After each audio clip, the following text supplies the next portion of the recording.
एक समय की बात है। एक गांव में सफेद साड़ी वाली चुड़ैल का आतंक था। चुड़ैल रात भर गांव में घूमती और गांव का जो भी आदमी उसे दिखाई देता उसे वो घायल कर देती। अरे कोई तो बचाओ, मर गया रे। एक रात हरिया अपने खेत से अपने घर लौट रहा था कि तभी अचानक उसके सामने चुड़ैल आ जाती है। अरे बाप रे, ये चुड़ैल कहाँ से आ गई?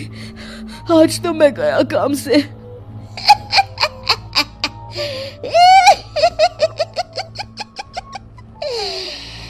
आज मुझे मेरा शिकार मिल गया।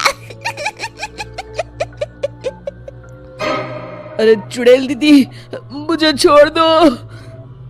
जैसे ही चुड़ैल हरिया की तरफ बढ़ती है, हरिया वहाँ से भाग जाता है और अपने घर के दरवाजे पे पहुँचता है। अरे भगवान, जल्दी से दरवाजा खोलो, मेरे पीछे चुड़ैल पड़ी है। हरिया की पत्नी जल्दी से दरवाजा खोल देती है। अरे आप इतना हाफ क्यों रहे हैं? अरे मेरे पीछे चुड़ैल पड़ी है, आज तो मैं बाल बाल बच गया। जल्दी से सभी दरवाजे और सभी खिड़कियों को बंद करके बत्ती बुझा दो। तभी चुड़ैल हरिया के घर के पास पहुंच जाती है। अरे वो आदमी कहाँ गायब हो गया? मैं भी देखती हूँ आखिर कब तक बचेगा। मैं अपने शिकार को इतनी आसानी से नहीं छोड़ती। इतना कहकर चुड़ैल वहां से चली जाती है। वहीं दूसरी तरफ हरिया और उसकी पत्नी दोनों अपने घर की खिड़की से ये सब देख रहे होते हैं। अरे बाप रे, ये तो बड़ी डरावनी चुड़ैल थी। अगले दिन ये बात आग की तरह पूरे गांव में फैल जाती है और धीरे धीरे लोग चुड़ैल के डर के मारे शाम होते ही अपने घरों से बाहर निकलना बंद कर देते हैं। कुछ दिनों के बाद भाई, मैंने तो इस चुड़ैल के डर के मारे रात को अपने खेतों को पानी देना बंद कर दिया है। कहीं मेरी फसल सूख गई तो मैं तो कहीं का नहीं रहूंगा। साहूकार का कर्जा कैसे चुकाऊंगा? अरे भाई, पूरे गांव वालों का यही हाल है। पता नहीं ये चुड़ैल हमारे गांव में कहां से आ गई। फिर एक दिन गांव के पास वाली नदी के किनारे एक बहुत बड़े तांत्रिक के आने की बात कुछ गांव वालों को पता चलती है। वो लोग जाके ये बात गांव के मुखिया को बताते हैं। मुखिया जी, नदी के किनारे एक बहुत ही पहुंचे हुए तांत्रिक बाबा आए हैं। हमें उनसे मदद मांगनी चाहिए। मैंने सुना है वो बड़े बड़े भूतों और चुड़ैलों को अपने वश में कर लेते हैं। मुखिया जी सभी गांव वालों को लेकर उस तांत्रिक के पास पहुंच जाते हैं। ओम फट स्वाहा, ओम फट स्वाहा। तभी तांत्रिक अपनी बंद आंखों को खोलकर कहता है, क्या बात है? तुम सब लोग यहाँ क्यों आए हो? मुखिया जी उस तांत्रिक को सारी बात बता देते हैं। अच्छा, तो ये बात है। और तांत्रिक अपनी आंखों को बंद कर लेता है।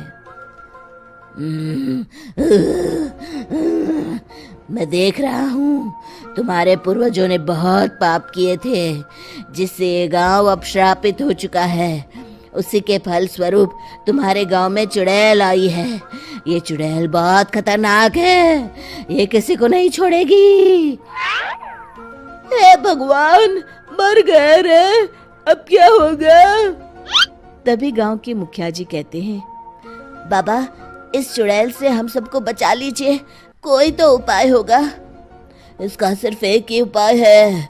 सभी गांव वालों को बारी बारी हर दिन अपनी आधी फसल उस पहाड़ी के ऊपर बनी काली गुफा में छोड़ के आनी होगी। तभी उस चुड़ैल की भूख मिटेगी और श्राप का प्रभाव खत्म हो जाएगा और तुम सब जिंदा बच जाओगे। सभी गांव वाले उस तांत्रिक की बात को मान लेते हैं और वहां से चले जाते हैं। फिर अगले दिन से रोज उस गांव के लोग बारी बारी से अपनी आधी फसल उस काली गुफा के पास जाकर रखाते। कुछ दिनों बाद हरिया की बारी आती है। बाप रे, आज तो मेरी बारी है उस काली गुफा में जाने की। क्या करूं, वो तो बड़ी खतरनाक चुड़ैल है। मेरे तो हाथ पैर कांप रहे हैं। फिर हरिया डरते डरते अनाज की बोरियां अपनी बैलगाड़ी में लाद देता है। तभी हरिया की पत्नी उससे कहती है, देखो जी, संभल के जाना और किसी भी हालत में शाम होने से पहले वापस आ जाना। उस चुड़ैल का कोई भरोसा नहीं है जी। हरिया बैलगाड़ी में बैठते हुए कहता है, भगवान, मैं क्या वापस आऊंगा? लगता है अब तो मेरी खबर ही आएगी। इतना कहकर हरिया वहां से चला जाता है।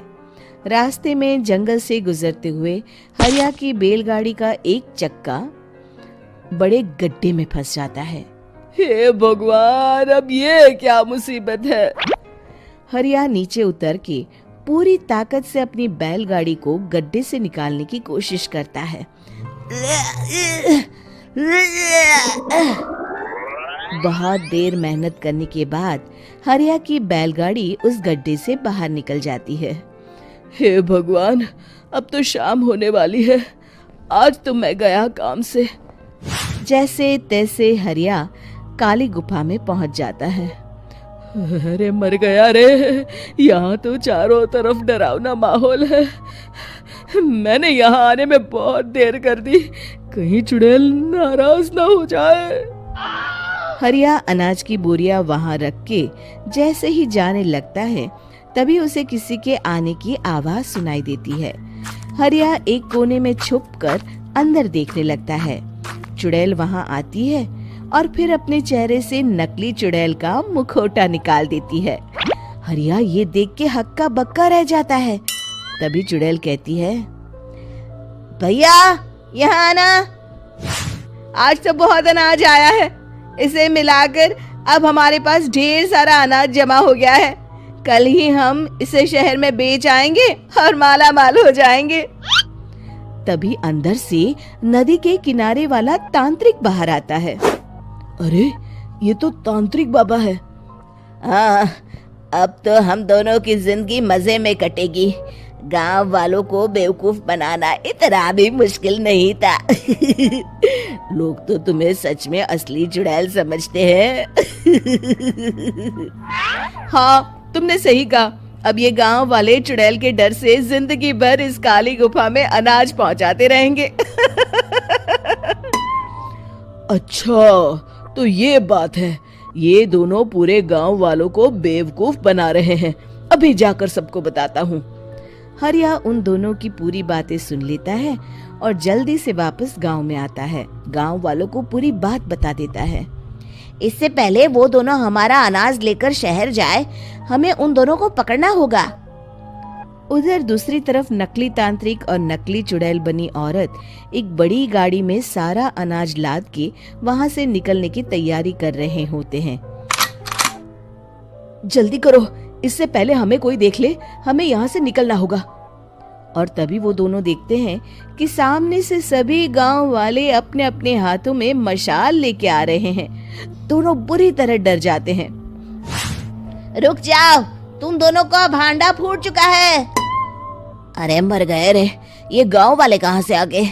तुमने क्या सोचा इतनी आसानी से यहाँ से निकल जाओगे? ये अनाज हमने अपने खून पसीने से दिन रात खेतों में मेहनत करके उगाया है। दोनों मुखिया जी के पैरों में गिर जाते हैं। हमें माफ कर दीजिए, हम दोनों एक नंबर के कामचोर हैं। बिना मेहनत किए पैसे कमाना चाहते थे। हाँ, अब हम आगे से मेहनत मजदूरी करके पैसे कमाएंगे। हमें कुछ मत करना, हमें छोड़ दीजिए। इतना कह के दोनों गांव छोड़ के भाग जाते हैं और सभी गांव वाले फिर से खुशी खुशी रहने लगते हैं। शिक्षा, तभी तो कहते हैं कि किसी भी समस्या का समाधान केवल सूझबूझ से ही करना चाहिए और कभी हिम्मत नहीं हारनी चाहिए। दोस्तों, हमें उम्मीद है कि आपको हमारी ये कहानी पसंद आई होगी। कृपया हमारे चैनल को सब्सक्राइब करें और सभी अपडेट्स के लिए बेल आइकन जरूर दबाएं। और हाँ, वीडियो लाइक और शेयर करना मत भूलिएगा।